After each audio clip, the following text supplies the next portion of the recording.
तीन तिगाड़ा काम बिगाड़ा। तीन बहुओं के रवैये से सासू माँ बहुत परेशान थी।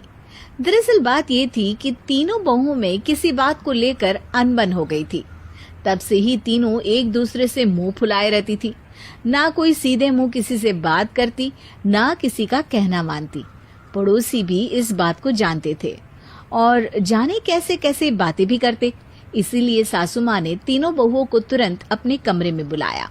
मैं कई दिनों से देख रही हूँ, तुम तीनों अलग अलग सारे काम कर रही हो। ये सब नहीं चलेगा, तीनों को मिलकर ही काम करना पड़ेगा। सास की बात सुनकर एकदम से बड़ी बहू बोल उठती है। नहीं मम्मी जी, मैं इन दोनों के साथ कुछ नहीं कर सकती। मैं इस घर की बड़ी बहू हूँ, फिर भी ये मेरा कहना बिल्कुल भी नहीं मानती। अरे जेठानी जी, जानबूझकर मुझे डबल काम करवाती है आप, और छोटी मुझसे टेढ़े मुंह ही बात करती है। इन दोनों के बीच हमेशा सैंडविच बन जाती है मेरी, और मैं हमेशा आलू की तरह बीच में मसली जाती हूँ। मम्मी जी, इन दोनों को लगता है कि मैं छोटी हूँ तो इनके पैरों तले दब जाऊंगी, लेकिन नहीं, मेरा भी उतना ही अधिकार है जितना इन दोनों का है। बड़ी आई दोनों मेरी चुगली करने के लिए, मुझे क्या कम समझ रखा है। तीनों बहू एक दूसरे से बहस करने लगती है और सास दोबारा ये देखकर टेंशन में आ जाती है और सबसे कहती है, चुप हो जाओ, अब से तुम तीनों सारे काम एक साथ करोगी, आंख बंद करके एक दूसरे की बात सुनोगी। तुम तीनों इस बात को गांठ बांध लो, वरना अगली छुट्टियों में तुम्हारा अपना मायके जाना कैंसिल। सास की बातें सुनकर डर के मारे तीनों हामी भर देती हैं। जी मम्मी जी, मैं समझ गई। हाँ मम्मी जी, जैसा आप कहें, आप जो कहेंगी मैं वही करूंगी। तीनों बहू सास की बात को गांठ बांध लेती है और वादा करती है कि अब से सारे काम वो तीनों एक साथ मिलकर ही करेंगी। ये सब देखकर सास खुश हो जाती है और वहाँ से चली जाती है। नीचे जाकर वो देखती है कि घर में शर्मा जी आए हुए होते हैं। सास जोर से आवाज लगाकर कहती है, अरे बहू, जरा चाय बनाकर तो लाना, शर्मा जी आए हैं। सास की बात सुनकर तीनों बहू तुरंत किचन की ओर भागती है और चाय बनाना शुरू कर देती है। मुझे तो एकदम मसाले वाली कड़क चाय पसंद है, तो हम शर्मा जी के लिए मसाले वाली चाय ही बनाएंगे। अरे नहीं दीदी, गर्मी के मौसम में मसाला चाय कौन पीता है? मैं तो शर्मा जी के लिए इलायची वाली चाय ही बनाऊंगी। ये कैसी बात कर रही हैं आप दोनों? मेरी मम्मी ने सिखाया है कि मेहमान को ज्यादा दूध और शक्कर वाली चाय देनी चाहिए, वरना वो घर वालों को कंजूस समझते हैं। तो मैं तो शर्मा जी को ऐसी ही चाय दूंगी। तीनों बहुएं अपने अपने तरीके से चाय में शक्कर, मसाला, पत्ती सब डाल देती है। उबलने के बाद तीनों मिलकर चाय बाहर लेकर जाती है और शर्मा जी और सासू माँ को देती हैं। चाय पीने के बाद शर्मा जी सासू माँ को देखकर शर्मा जाते हैं और शर्मिंदा महसूस करते हैं कि आखिर उन्होंने चाय पीने के लिए हामी क्यों भरी। सासू माँ भी चाय पीना शुरू करती है और कहती हैं, अरे बहू, ये कैसी चाय बनाई है? चाय है या मीठे दूध की बासुंदी? हाँ, चाय अच्छी नहीं लगी क्या? कोई बात नहीं, हम पराठा बनाकर लाते हैं। चलो चलो अंदर।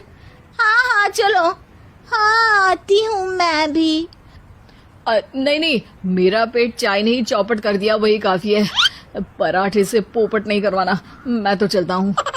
शर्मा जी चुपचाप पतली गली से निकल जाते हैं। अगले दिन सास बहुओं से कहती है, अरे बहू, जाओ जाके ऊपर के गेस्ट हाउस की सफाई कर दो। कल हमारे यहाँ मेरे दूर के रिश्तेदार आने वाले हैं, तो पूरे कमरे को चमका देना, समझी? तीनों बहू सास की बात को मानकर ऊपर सफाई करने चली जाती हैं और तीनों कमरे की सफाई चालू कर देती है।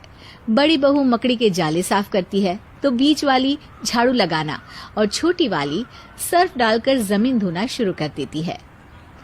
अरे दीदी, जेठानी जी, अभी मैंने पूरी फर्श धोई और आप फिर से धूल नीचे गिरा रही हैं।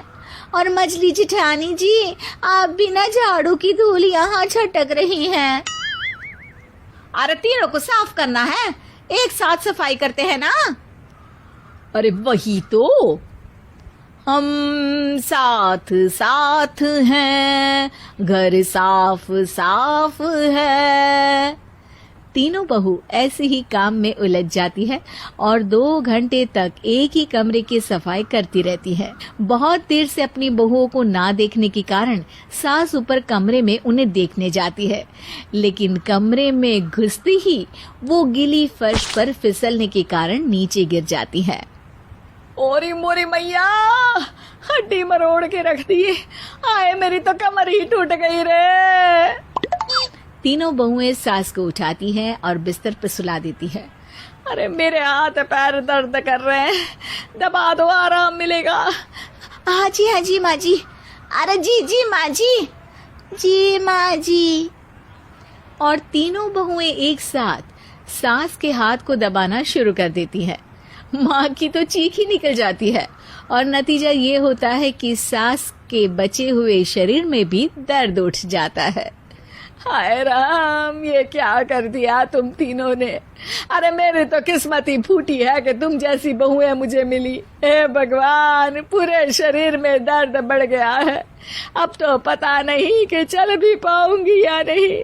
माफ करो, मुझे गलती हो गई मुझसे कि तुम तीनों को एक साथ काम करने के लिए बोला। सोचा था तीनों मिलके अच्छे से काम करेगी, लेकिन बड़े बुजुर्ग सही कहते थे कि 3 तिगाड़ा काम बिगाड़ा। तुम लोगों ने ये बात ना आज साबित करके दिखा दी। तुम तीनों को तो समझाना यानी मानो भैंस के आगे बीन बजाना है। तुम्हें अकेले अकेले काम करना है ना, तो अब से तुम अकेले ही अपना अपना काम करो। तीनों बहुएं वहां से जाने लगती है। अरे कहाँ जा रही हो? आप ही ने तो कहा कि अपना अपना काम तो मुझे मुल्तानी मिट्टी लगानी है। अरे मुझे भी तो नेल पॉलिश लगानी है, मुझे ना मेहंदी लगानी है। सास अपना सर पीट लेती है और कहती है, अरे मुझे भी लगाना है कुछ। क्या माँ जी? क्या माँ जी? क्या माँ जी? तुम्हारे घर वालों को फोन तुम्हारी हरकतें बताने के लिए।